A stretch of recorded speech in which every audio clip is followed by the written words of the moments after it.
पिछले टॉपिक में हमने क्या बात करा था। आज हम लोग बात करेंगे चैप्टर 8 की एनसीईआरटी। आज हम लोग बात करेंगे एनसीईआरटी इकोनॉमिक्स की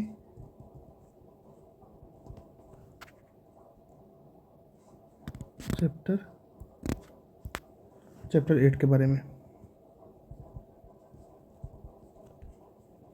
ठीक है, हमने पिछले लेक्चर में क्या बात करा था। हमने पिछले लेक्चर में बात करा था एम्प्लॉयमेंट और पॉवर्टी के बारे में। पिछले लेक्चर में हमने क्या करा था, बात करा था। इस लेक्चर में हम लोग बात करेंगे पॉवर्टी एस्टिमेशन की। इस लेक्चर का टॉपिक क्या होगा? Poverty estimation, absolute versus relative poverty, measures to reduce poverty, marginal propensity to consume और मार्जिनल प्रोपेंसिटी टू सेव, उसके बाद पैराडॉक्स और थेफ्ट। उसके बाद हम लोग क्या टॉपिक डिस्कस करेंगे? Factors of production, agriculture diversification, need for agriculture diversification, organic farming, positive and challenges of organic farming, food security और 3A of food security. Total हम लोग आज इस टॉपिक में, इस लेक्चर में इतनी टॉपिक को डिस्कस करना है। ठीक है, तो हो सकता है ये टॉपिक क्या हो, थोड़ा लंबा हो, इसलिए थोड़ा इसको मैनेज करना। मीन्स पॉवर्टी एस्टिमेशन का क्या मतलब है कि पॉवर्टी को किस तरीके से एस्टिमेट करें, किस तरीके से हम गरीबी को नाप सकते हैं अपने देश में। इतना ज़्यादा पॉपुलेशन है, इस पॉपुलेशन को हम क्या कर सकते हैं, किस तरीके से अपने देश में नाप सकते हैं। तो टोटल हमारे पास कितने कमेटी हैं? टोटल हमारे पास 4 कमेटी आए। टोटल हमारे पास कितने कमेटी आए? 4 कमेटी। पहला कमेटी कौन है? अलग कमेटी। अलग कमेटी में क्या है, इन्होंने किस बेसिस पे पॉवर्टी को नापा? कैलोरी के बेसिस पे। मीन्स रूरल में 2400 कैलोरी होना चाहिए और अर्बन में 2100 कैलोरी। मीन्स रूरल वाले लोग क्या है, 24 कैलोरी से अगर कम खाना खा रहे हैं तो मतलब वो गरीब है, और अर्बन में अगर 2100 कैलोरी से कम खाना खा रहे हैं तो वो क्या है, गरीब है। उसके बाद लकड़ वाला कमेटी आया। उसके बाद क्या आया? लकड़ा वाला कमेटी आया। लकड़ा वाला कमेटी में क्या है, calorie intake plus shelter plus clothing. Means इसमें क्या होना चाहिए, इस लकड़ वाला कमेटी ने क्या दिया? लकड़ वाला कमेटी ने एक तो कैलोरी इंटेक तो दिया ही, उसके बाद क्या दिया, किस बेसिस पे पॉवर्टी को एस्टिमेट किया? शेल्टर और क्लॉथिंग के बेसिस पे पॉवर्टी को एस्टिमेट किया। तेंदुलकर कमेटी क्या है? तेंदुलकर कमेटी में ने क्या करा, इन्होंने किसके ऊपर पॉवर्टी को एस्टिमेट करा? पर कैपिटा एक्सपेंडिचर के ऊपर, कि एक फैमिली में कितने इनकम को, या फिर कितने इनकम हो रहा है मंथली। मीन्स रूरल में अगर 816 रुपये है तो वो 816 रुपये से कम है तो मीन्स वो गरीब है, और अर्बन में अगर 1000 रुपये से कम है तो वो गरीब है।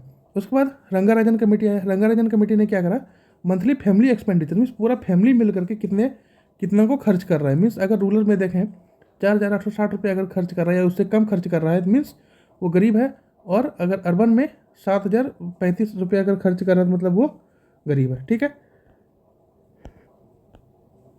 अब लोग डिटेल देखते हैं। After the independence of India के इंडिपेंडेंस के बाद various steps were taken by government to determine the estimation of poverty और पॉवर्टी लाइन। मीन्स बहुत सारे ऐसे स्टेप्स है जो कि गवर्नमेंट ऑफ इंडिया ने डिटरमाइन करा ताकि क्या हो सके, पॉवर्टी को क्या करें हम लोग, पॉवर्टी को मेजर कर सके। पॉवर्टी को क्या करें, मेजर कर सके, या फिर पॉवर्टी लाइन को मेजर कर सके। The poverty line is a threshold below which individuals और families are consider to be living in poverty. Means poverty line क्या है? पॉवर्टी लाइन एक थ्रेशोल्ड लेवल है। थ्रेशोल्ड का क्या मतलब है? थ्रेशोल्ड का मतलब है कि वो ऐसा लाइन है कि इससे ऊपर अगर चीज़ें हुई वो पॉवर्टी में नहीं होगा, और इससे अगर नीचे लाइन हुई वो पॉवर्टी में होगा। वो क्या होगा? पॉवर्टी में होगा। तो कहने का मतलब ये थ्रेशोल्ड लाइन है। तो इसके नीचे जो भी इंडिविजुअल्स आएगा उसको क्या कंसिडर किया जाएगा? इंडिविजुअल से कोई भी फैमिली आएगा उसको क्या कंसिडर किया जाएगा? वो पॉवर्टी में रह रहा है, वो किस में रह रहा है, गरीबी में रह रहा है। ठीक है, it is often defined in terms, इसको कभी कभी किस में डिफाइन करते हैं? It is often defined in terms of minimum level of income. इसको कभी कभी इस टर्म में डिफाइन करते हैं कि कितना मिनिमम लेवल ऑफ इनकम है, और कंजप्शन और necessity to meet basic needs, और कितना कंजप्शन है ताकि बेसिक नीड्स उसका पूरा हो जाए, या कितना खर्च है चीज़ों का, या कितना चीज़ें उनको चाहिए ताकि उनका क्या हो, बेसिक नीड्स पूरा हो जाए। The determination of poverty line is influenced by various factor. हम लोग क्या करते हैं, पॉवर्टी लाइन को बहुत तरह के फैक्टर से डिटरमाइन करते हैं, जैसे countries level of development and it's prevailing social norms and economic condition. ताकि किस तरीके से डिटरमाइन करते हैं पॉवर्टी लाइन को, कि कंट्री का किस लेवल पे डेवलपमेंट है, या फिर किस लेवल पे इकोनॉमिक कंडीशन है कंट्री का। इन चीज़ों के ऊपर क्या करते हैं हम लोग, पॉवर्टी लाइन को डिटरमाइन करता है। अलग कमेटी आया, अलग कमेटी वाज कंस्टिट्यूटेड इन 1979। अलग कमेटी कब बनाया गया था? 1979 में बनाया गया था। और किसके द्वारा हेड किया गया था? वाई के अलग के द्वारा, वाई के अलग के द्वारा हेड किया गया था। टू कैरी आउट सर्वे, सर्वे को कैरी आउट करना है and determine the poverty line for rural and urban area, ताकि क्या हो सके, डिटरमाइन कर सके पॉवर्टी लाइन को कहाँ कहाँ, रूरल और अर्बन एरिया में। The committee recommended that poverty line should be defined on the basis of calorie intake. Poverty line किसके ऊपर डिफाइंड होगा? कैलोरी इंटेक के ऊपर डिफाइंड होगा। The people consuming less than 2400 calorie, अगर जो आदमी 2400 कैलोरी से कम खा रहा है कहाँ, रूरल एरिया में, तो वो क्या है, पॉवर्टी लाइन से उसको पुअर कंसिडर किया जाएगा, मीन्स उसको गरीब कंसिडर किया जाएगा। और अगर अर्बन एरिया में 2100 कैलोरी से कम अगर कंजम्पशन है किसी भी इंडिविजुअल का, तो उसको क्या बोला जाएगा, गरीब में कंसिडर किया जाएगा। The calorie intake limit it's set high for rural area. Rural area में कितना कैलोरी इंटेक को लिमिट किया गया? रूरल एरिया में 2400 कैलोरी को लिमिट किया गया है। क्यों लिमिट किया गया इतना हाई, और अर्बन एरिया में 2100 कैलोरी को लिमिट किया गया है? क्यों भाई, अर्बन एरिया में ऐसा क्या है जो कि कम कैलोरी को इंटेक किया गया, और रूरल एरिया में ऐसा क्या है जो कि ज़्यादा कैलोरी को इंटेक किया गया है? ठीक है, इसमें हम लोग क्या देखेंगे, तो क्यों कैलोरी को इंटेक लिमिट किया गया रूरल एरिया में ज़्यादा और अर्बन एरिया में कम? क्योंकि फिजिकल वर्क ज़्यादा होता है, क्योंकि फिजिकल वर्क ज़्यादा होता है रूरल में, और अर्बन में फिजिकल वर्क कम होता है, इसलिए ज़्यादा कैलोरी इंटेक चाहिए कहाँ के, रूरल वाले लोगों को देन अर्बन वाले लोगों से। The Lakdawala committee was formed by the government in 1993। 1993 में गवर्नमेंट ने क्या बनाया, लकड़ावाला कमेटी बनाया। लकड़ावाला कमेटी के अनुसार क्या था, the committee defined the poverty line not only on the basis of calorie intake. सिर्फ कैलोरी इंटेक के बेसिस पॉवर्टी लाइन को नहीं डिफाइन किया जाएगा, लेकिन उसके साथ साथ क्या होना चाहिए, शेल्टर एंड क्लॉथिंग के बेसिस पे क्या किया जाएगा, पॉवर्टी लाइन को डिफाइन किया जाएगा। तेंदुलकर, उसके बाद फिर तेंदुलकर कमेटी आया। अब तेंदुलकर कमेटी में सचिन तेंदुलकर नहीं, तेंदुलकर कमेटी को कौन हेड कर रहा था, सुरेश तेंदुलकर हेड कर रहा था। ये कब आया, ये आया आपका 2005 में। It tried to define poverty on the basis of expenditure done by the people. इन्होंने किस बेसिस पे डिफाइन किया पॉवर्टी को, कि एक आदमी कितना खर्च कर रहा है। Those people who monthly per capita expenditure is less then 1000 in urban area and less then 816 in rural area will be considered poor. Means किसको, अब अगर हम क्या करें, पीपल को एक इंडिविजुअल के बेसिस पे, अगर एक्सपेंडिचर के बेसिस पे पॉवर्टी लाइन को डिफाइन करें, तो यह क्या होगा, जो भी अर्बन एरिया में रह रहा है वो अगर एक महीने में 1000 रुपये खर्च करता है तो वो क्या है, गरीब है। और अगर अगर वो अर्बन एरिया में रह रहा है तो 1000 को अगर एक महीने में वो खर्च करता है तो वो क्या है, वो गरीब है। और अगर रूरल एरिया में रह रहा है और वहाँ पर 816 रुपये खर्च कर रहा है, 816 रुपये से कम खर्च कर रहा है, तो वो क्या होगा, वो भी किस में कंसिडर्ड होगा, गरीब में कंसिडर्ड होगा। ठीक है, monthly per capita expenditure means the expenditure in occurred by the individuals per month. Monthly per capita expenditure का क्या मतलब है, कि पर मंथ में कितना इंडिविजुअल ने खर्च करा, based on the above poverty estimation. ऊपर जो पॉवर्टी एस्टिमेशन हुआ है उसके अनुसार अगर देखें तो 21.9% लोग ऐसे हैं जो बिलो पॉवर्टी लाइन है, इंडिया में। अब रंगाराजन कमेटी आया, किसके द्वारा हेड किया गया था, डॉक्टर सी रंगाराजन। ये 2014 में बनाया गया। It is defined as the poverty line on the basis of monthly family expenditure. Means monthly family इसको किसके ऊपर डिफाइन किया गया, इसको डिफाइन किया गया मंथली फैमिली एक्सपेंडिचर के ऊपर डिफाइन किया गया। Those family whose monthly family expenditure is less than 7035 in urban area and less than 4860 in rural areas will be considered as poor. Means उस फैमिली को इसमें कंसिडर किया गया है जो कि जिसका पूरा फैमिली का एक्सपेंडिचर 7035 रुपये है, 7035 रुपये से कम है कहाँ, अर्बन एरिया में, और 4860 रुपये से कम है कहाँ, रूरल एरिया में। उसको क्या कंसिडर किया जाएगा, उसको पुअर कंसिडर किया जाएगा। Monthly family expenditure means expenditures of a family per month. Monthly family expenditure का क्या मतलब है कि एक फैमिली क्या कर रहा है, उस पूरे महीने में क्या कर रहा है, कितना एक्सपेंडिचर हो रहा है उस फैमिली का। The family here includes an average of 5 members. एक फैमिली में 5 मेंबर्स का एवरेज लेकर के चला गया कि एक फैमिली में कितने लोग होंगे, 5 लोग होंगे। ठीक है, according to this poverty estimation, इस पॉवर्टी एस्टिमेशन के अकॉर्डिंग अगर देखा जाए, approximately 29% of people are poor in India. लगभग 29% ऐसे लोग हैं जो कि गरीब है भारत देश में। The government consider the report of the Rangarajan committee as faulty.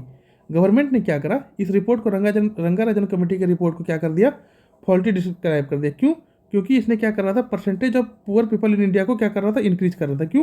क्योंकि इस रंगाराजन के पहले जो कमेटी आया था उन्होंने कितना दिया था, उन्होंने लगभग 21.9% दिया था। क्या? 21.9% पॉवर्टी दिया था। ठीक है, लेकिन जैसे रंगाराजन कमेटी आया तो 21.9 से बढ़ के कितना हो गया, 29% हो गया पॉवर्टी लाइन। इसलिए इसको क्या बना दिया गया, क्या बता दिया गया, फॉल्टी बता दिया गया। Therefore the government presently consider and follow report of the Tendulkar committee. लेकिन क्या है, इसलिए अभी के टाइम पे गवर्नमेंट किसको मान रही है, अगर अभी के टाइम पे गवर्नमेंट किसको मान रही है, किस रिपोर्ट को मान रही है, तेंदुलकर कमेटी की रिपोर्ट को मान रही है। अब आ जाते हैं हम लोग absolute versus relative poverty. Absolute poverty का क्या मतलब है? Absolute poverty is a state in which a person is unable to meet basic needs for living. एक ऐसा स्टेट है एब्सोल्यूट पॉवर्टी जिसमें कि क्या है कि एक पर्सन क्या हो रहा है, बेसिक नीड्स को भी पूरा नहीं कर पा रहा है, जो जीने का बेसिक नीड्स है उसको भी पूरा नहीं कर रहा है। लेकिन रिलेटिव पॉवर्टी का क्या मतलब है? मान लिया जाए हम किसी सोसाइटी में रह रहे हैं, मान लिया जाए हम एक सोसाइटी में रह रहे हैं, ठीक है, हम एक सोसाइटी में रह रहे हैं और उस सोसाइटी में बहुत सारे लोग रह रहे हैं, बहुत सारे लोग रह रहे हैं। सब लोगों के पास क्या है, कार है, किसी के पास महंगा कार है, किसी के पास सस्ता कार, मीन्स ऑलमोस्ट सबके पास क्या है, कार है, सबके पास क्या है, कार है। लेकिन मेरे पास क्या है, बाइक है। ठीक है, इस कमेटी में क्या होगा, हमें क्या लगेगा इसके अकॉर्डिंग कि सबके पास कार है, इन लोगों के अकॉर्डिंग, जिसके पास कार है इन लोगों के अकॉर्डिंग क्या लगेगा कि हम पुअर है, या फिर मेरे पास कार नहीं, मेरे पास बाइक है। ठीक है, रिलेटिव प्रॉपर्टी का क्या, रिलेटिव पॉवर्टी का क्या मतलब है? Is a state in which a person is unable to enjoy normal comforts. Means क्या होता है, जो नॉर्मल कंफर्ट्स है पूरे, जो कि पूरे पूरे सोसाइटी के लोग एंजॉय कर रहे होते हैं, उस कंफर्ट्स को एंजॉय नहीं कर पाता है कोई भी आदमी, उसको क्या बोलते हैं, रिलेटिव पॉवर्टी बोलते हैं। एग्जाम्पल में देखें, a person living on the road side not able to afford food. जो लोग, अगर हम लोग एब्सोल्यूट पॉवर्टी देखें तो उस लोगों का एग्जाम्पल लेके चलते हैं कि जो क्या है, रोड साइड में रहता है और अपना फूड को भी क्या नहीं अफोर्ड कर पा रहा है, क्लॉथिंग को अफोर्ड नहीं कर पा रहा है, या शेल्टर को अफोर्ड नहीं कर रहा है। Which are basic necessities of a life, जो कि बेसिक नेसेसिटीज है लाइफ का, is consider to be living in absolute property, उसको पॉवर्टी, उसको क्या बोला जाएगा, उसको एब्सोल्यूट पॉवर्टी बोला जाएगा। अब अगर हम लोग रिलेटिव पॉवर्टी का एग्जांपल लें, एक इंजीनियर क्या कर रहा है, 12 लाख पर मंथ कमा रहा है, 12 लाख पर एनम कमा रहा है, और वो किससे अपने आप को कंपेयर कर रहा है, बिलियनर मुकेश अंबानी के साथ कंपेयर कर रहा है, जो कि रिचेस्ट पर्सन इन इंडिया में रिचेस्ट पर्सन है। उसको क्या बोलते हैं हम लोग, रिलेटिव पॉवर्टी बोलते हैं। आ गया समझ रिलेटिव पॉवर्टी और एब्सोल्यूट पॉवर्टी में क्या डिफरेंस है। ठीक है, उसके बाद आते हैं हम लोग मेजर्स टू रिड्यूस पॉवर्टी। अब पॉवर्टी को कैसे घटा सकते हैं, पॉवर्टी को हम लोग क्या कर सकते हैं, कैसे रिड्यूस कर सकते हैं। This topic will include all the current social security scheme, means अभी का जो स्कीम चल रहा है, करंट के टाइम पे जो स्कीम चल रहा है, उन चीज़ों को अगर हम लोग क्या कर ले, इंक्लूड कर ले, तो क्या करेंगे, पॉवर्टी को रिड्यूस कर सकते हैं। जैसे प्रधानमंत्री जनधन योजना या जो भी योजना है, उन सबको अगर हम लोग इंक्लूड कर दें तो वो क्या बन जाएगा आपका, उस तरीके से हम क्या कर सकते हैं, पॉवर्टी को रिड्यूस कर सकते हैं। जो भी गवर्नमेंट ऑफ इंडिया ने क्या किया है, इंट्रोड्यूस करा है ताकि गरीब को हेल्प हो सके या एक डिसेंट लाइफ जी सके, उन सबको क्या करते हैं, अगर हम लोग जोड़ देंगे तो क्या होगा, उन सबको अगर सुधार देंगे तो क्या हो जाएगा, वो पॉवर्टी को रिड्यूस कर देगा। उसके बाद आ जाता है हम लोग MPC और MPS में, means marginal propensity to consume और मार्जिनल प्रोपेंसिटी टू सेव। ठीक है, इन दो टॉपिक पे आ जाता है। इन दो टॉपिक में क्या कहने का मतलब है, मार्जिनल प्रोपेंसिटी टू कंज्यूम का क्या मतलब है, marginal means small change, marginal का क्या मतलब है, small change in the present things, means अभी के वस्तु पे कितना चेंज हुआ है। Marginal propensity to consume is the change in consumption per unit change in income. Means मान लिया जाए कोई भी इनकम में अगर चेंज हो रहा है, मान लिया जाए इनकम बढ़ रहा है किसी भी लोगों का, तो उस बढ़े हुए इनकम में कितना कंजप्शन कर रहे हैं, जितना बढ़ा है उसमें से, बढ़ा हुआ इनकम में नहीं, मीन्स जो हमारा पहले का इनकम है उसमें से नहीं, जो बढ़ा हुआ इनकम है उसमें से हम कितना कंजप्शन कर रहे हैं, कितना कंजप्शन कर रहे हैं। मान लिया जाए कि हमारा इनकम है 100 रुपये, 100 रुपये हमारा इनकम है, 100 रुपये में से अगर मान लीजिए 1 रुपये बोनस मिल गया, अब इस 1 रुपये में क्या करेंगे, इस 1 रुपये को क्या करेंगे, या तो हम सेव करेंगे, या तो क्या करेंगे, या तो हम इसको कंज्यूम करेंगे। सेव, मान लीजिए कंज्यूम हमने क्या कर दिया, 60 पैसे को कंज्यूम कर दिया, 60 पैसे खा गए और 40 पैसे सेव कर दिए, तो ये क्या हो जाएगा, 60/100, और ये हो जाएगा 40/100, क्योंकि हमारा टोटल इनकम कितना था, टोटल इनकम 100 रुपये था। ठीक है, टोटल इनकम 100 रुपये था, और 1 रुपये उसमें से बढ़ गया तो 60 पैसे हमने क्या कर लिया, 60 पैसे हमने खा गया और 40 पैसे हमने क्या कर लिया, सेव कर लिया। अब इस एग्जाम्पल तो ये क्या हो जाएगा, मार्जिनल MPC, ये क्या हो जाएगा MPC means marginal propensity to consume, और ये क्या हो जाएगा MPS marginal propensity to save. कहने का मतलब है, मान लिया जाए, अब देखते हैं हम लोग क्या है इसका definition. MPC is defined as the proportion of aggregate raise in pay that a consumer spend on the consumption of goods.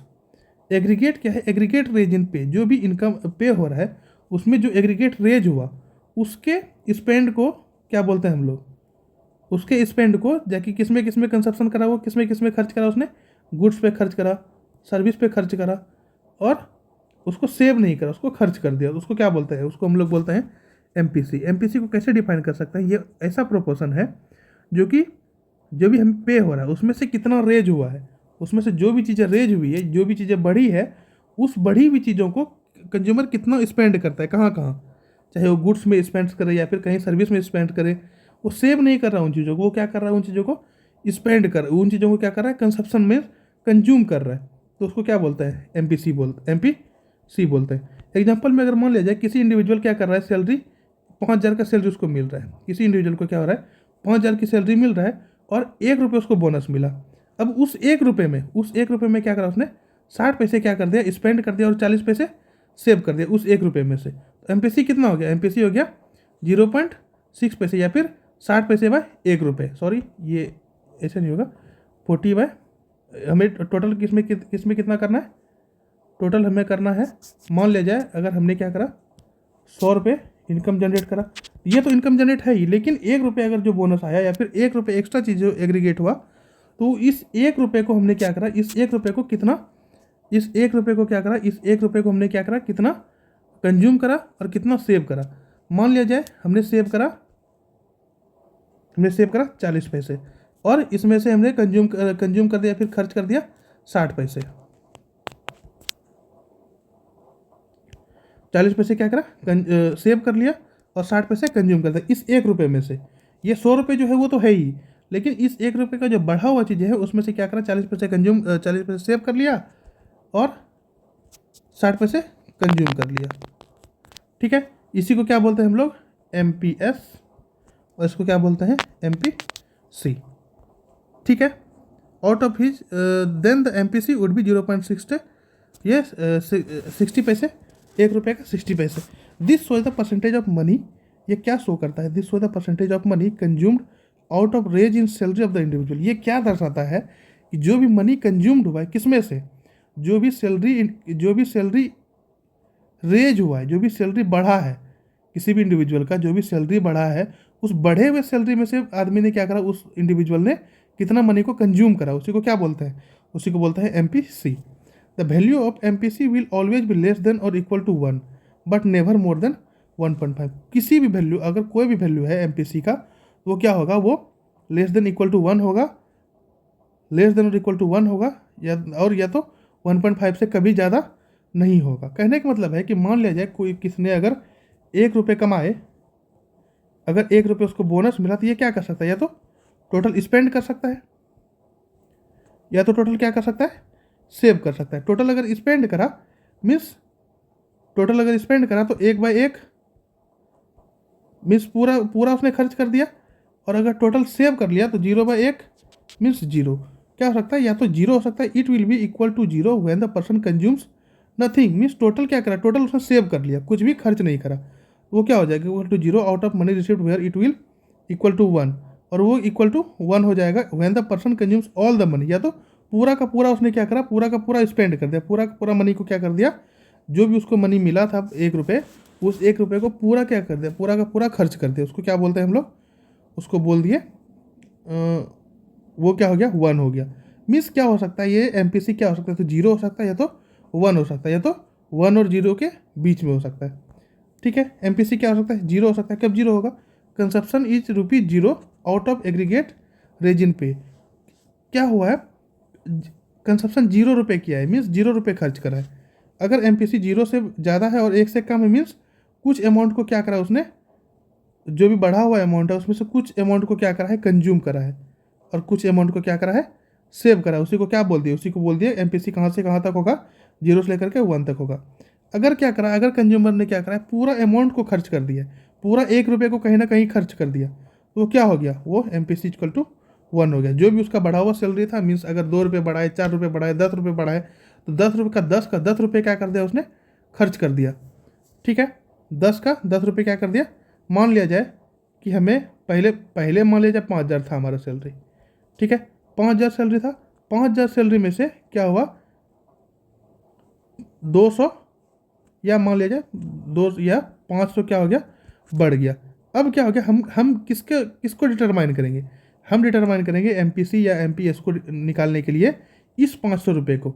इस 500 रुपये में हम क्या कर सकते हैं, या तो सेव कर सकते हैं या तो कंज्यूम कर सकते हैं। ठीक है, जो सेव करा उसको क्या बोल दिया, एमपीएस बोल दिया, और जिसको कंज्यूम करा वो क्या बोल दिया, एमपीसी बोल दिए। ठीक है, अब एमपीसी हमने पढ़ लिया, अब एमपीएस देखते हैं। Marginal propensity to save means हम कितना सेव कर रहे हैं, जो भी चेंज हुआ है, जो भी चीज़ें चेंज हुआ है उसमें हम क्या। Marginal propensity to save is the change in saving per unit change in income means income में कितना, इनकम में जो चेंज हुआ है उसमें से कितना हम सेव कर रहे हैं। MPS refers to the proportion of pay raise that a consumer save rather than spend on immediate consumption means जो भी इमीडिएट कंजप्शन हुआ उसमें से कितना उसे सेव करा है। Example, suppose an individual receives a salary equal to 5,000। अगर कोई इंडिविजुअल क्या कर रहा है, 5,000 के बराबर क्या कर रहा है सैलरी पा रहा है, उसमें से 1 रुपये क्या कर दिया उसने, बोनस की तरफ से मिला। द पर्सन स्पेंड 60 पैसे, पर्सन ने क्या करा, 60 पैसे को स्पेंड करा और 40 पैसे को क्या कर लिया उसमें सेव कर लिया एक में से। तो एमपीएस क्या हो जाएगा, एमपीएस 0.4 हो जाएगा। मीन्स 40 पैसे का 40/40/100 मीन्स 0.4% क्या हो गया, 0.4% उसने सेव करा। मीन्स एमपीएस निकालने के लिए, एमपीसी में निकालने के लिए क्या करना पड़ेगा, जितना भी उसने सेव करा है उसमें से टोटल कितना है। मान लिया जाए अगर उसने 40 पैसे सेव करा है और टोटल कितना उनको इनकम हो रहा है, 1 रुपये मीन्स 100 पैसे इनकम हो रहा है, तो क्या हो जाएगा, ये 0.4 पैसे क्या करा है, सेव करा है। ठीक है, मान लिया जाए हमें बोनस मिला है 5 रुपये, उसमें से क्या कर रहे हैं, 200 रुपये क्या कर रहे हैं, सेव कर रहे हैं, और 300 रुपये क्या कर रहे हैं, कंज्यूम कर रहे हैं। ठीक है, तो हमारा एमपीएस कितना हो जाएगा, एमपीएस हो जाएगा 200/500। ठीक है, ये क्या हो जाएगा आपका 0.4। ठीक है, हमारा क्या हो जाएगा, एमपीएस 0.4 हो जाएगा।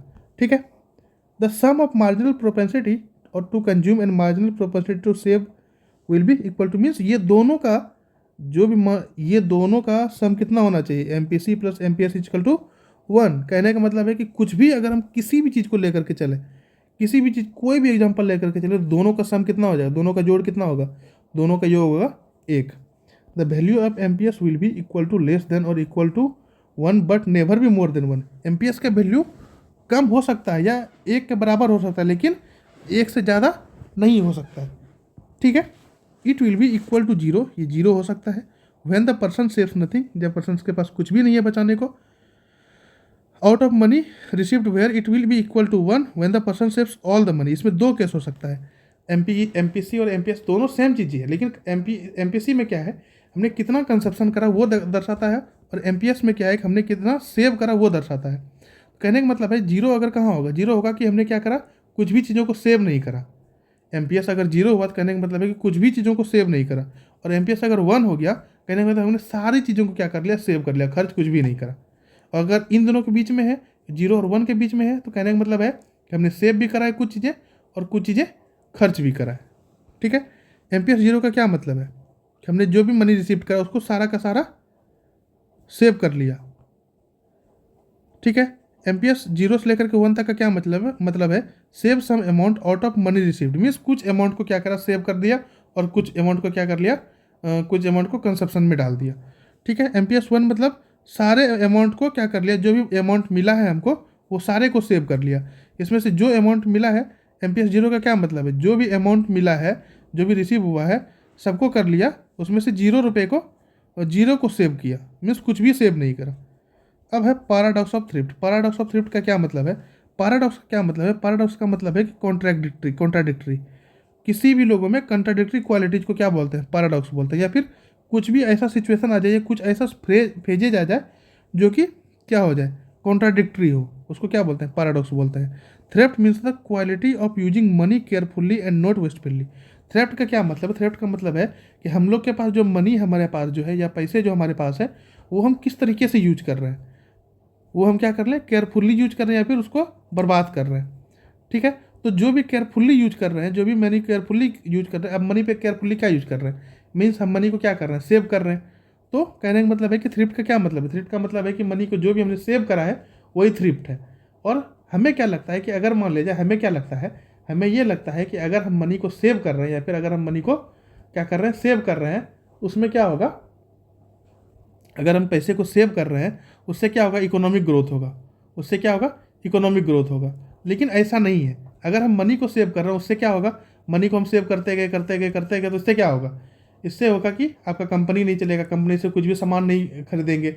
जब कंपनी से सामान नहीं खरीदेंगे, उसके जो एम्प्लॉय है उसको पैसे नहीं मिलेंगे, और उसको जब पैसे नहीं मिलेंगे तो वो जॉब से निकाल दिया जाएगा, और वो जब जॉब से निकाल दिया जाएगा तो हम सेव क्या कर रहे हैं, कुछ भी सेव नहीं कर रहे हैं। कहने का मतलब हमें लगता है ऐसा, हम ऐसा सोचते हैं कि अगर हम किसी चीज़ को सेव करेंगे तो हमारे पास पैसे ज़्यादा आएंगे, लेकिन ऐसा नहीं है। तो यही है पैराडॉक्स, मीन्स जो हम सोच रहे हैं उसको कॉन्ट्राडिक्ट कर रहा है ना जी, जो भी हम सोच रहे हैं उसको कॉन्ट्राडिक्ट कर रहा है कौन, यही इसी क्वालिटी को क्या बोलते हैं हम लोग, paradox of thrift. People generally क्या बिलीव करता है कि अगर वो मनी को सेव करेगा तो क्या होगा, saving of the country will also increase, means देश का सेविंग इंक्रीज होगा फ्यूचर में। लेकिन क्या है रियलिटी में, जब सब कोई सेव करने लगेगा, जब सब कोई पैसे को सेव करने लगेगा, तो जो भी कंपनी का प्रोडक्ट है, जो भी मान लिया कंपनी ने फ्रिज बनाया, टीवी बनाया, अलमीरा बनाया, या कुछ भी ऐसी चीज़ें बनाया जिसको उसको बेचना है, अब जब मनी सेव कर रहे हैं मीन्स कुछ भी चीज़ें हम खरीद नहीं रहे हैं। जब कुछ भी चीज़ें नहीं खरीद रहे हैं तो कंपनी क्या करेगा उन चीज़ों को, कंपनी को तो लॉस ही होगा। जब कंपनी जब खरीद नहीं रहे हैं, प्रोडक्ट बन गया है, अब वो उन चीज़ों को खरीद नहीं रहे हैं, तो क्या होगा, कंपनी लॉस में ही जाएगा। तो कहने का मतलब है कंपनी उसको उस चीज़ को बेचेगा नहीं, और जब कोई पैसा मार्केट में खर्च नहीं करेगा, इसलिए लॉन्ग टर्म में क्या है, revenue of the company decline, company का रेवेन्यू डिक्लाइन हो जाएगा, जिसके कारण क्या हो जाएगा, उसके जो भी एम्प्लॉय उसके सैलरी पे नेगेटिव इम्पैक्ट पड़ेगा।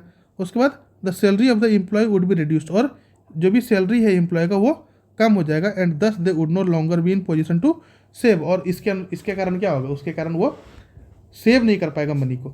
कहने का मतलब है हम ये सोचते हैं कि अगर हम मैंने पैसे को सेव कर रहे हैं तो इसका मतलब क्या है कि जो भी कंट्री का इनकम है वो ज़्यादा होगा, या फिर जो भी सेविंग है वो ज़्यादा होगा, लेकिन ऐसा नहीं है।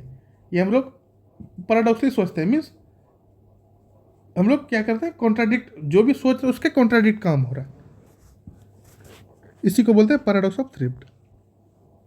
This shows the paradox situation where an individual thinks that he's और her saving would increases the saving of the company. उसको ऐसा लगता है, पैराडॉक्स सिचुएशन यहाँ पे यही क्रिएट हो गया कि इंडिविजुअल क्या सोचता है, इंडिविजुअल ये सोच रहा है कि जो भी हम पैसे या कंपनी में सेव कर रहे हैं वो क्या होगा, वो हमारे इकोनॉमी को बढ़ाएगा या फिर कंट्री के पैसे को बढ़ाएगा भविष्य में। लेकिन ऐसा होता नहीं है, रियलिटी में क्या है, it actually डिटोरिएट्स the condition of the economy. ये एक्चुअली क्या करता है, इकोनॉमी के कंडीशन को क्या करता है, डिटोरिएट्स करता है। ठीक है, the paradox of thrift suggest that when individuals is an economy, जब इंडिविजुअल्स इकोनॉमी में होता है, जब भी किसी भी इंडिविजुअल्स का economy collectively increase the proportion of their income, collectively क्या करता है, अपने इनकम के प्रोपोर्शन को इंक्रीज करता है जो भी सेव करा।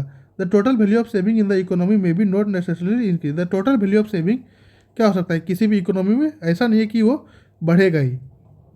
पैराडॉक्स ऑफ थ्रिफ्ट क्या सजेस्ट करता है, जब कोई एक इंडिविजुअल अपनी इकोनॉमी में से सेव करता है तो क्या होगा, कलेक्टिवली इंक्रीज होगा proportion of their income as they save, जैसे ही वो सेव करे तो कलेक्टिवली इंक्रीज होगा उसके। लेकिन क्या है, total value of saving in the economy में टोटल वैल्यू ऑफ सेविंग है वो ऐसा जरूरी नहीं है कि वो भी इंक्रीज होगा। इट कैन आइदर डिक्लाइन और रिमेन अनचेंज, ये तो क्या हो सकता है, या तो डिक्लाइन होगा या तो अनचेंज होगा।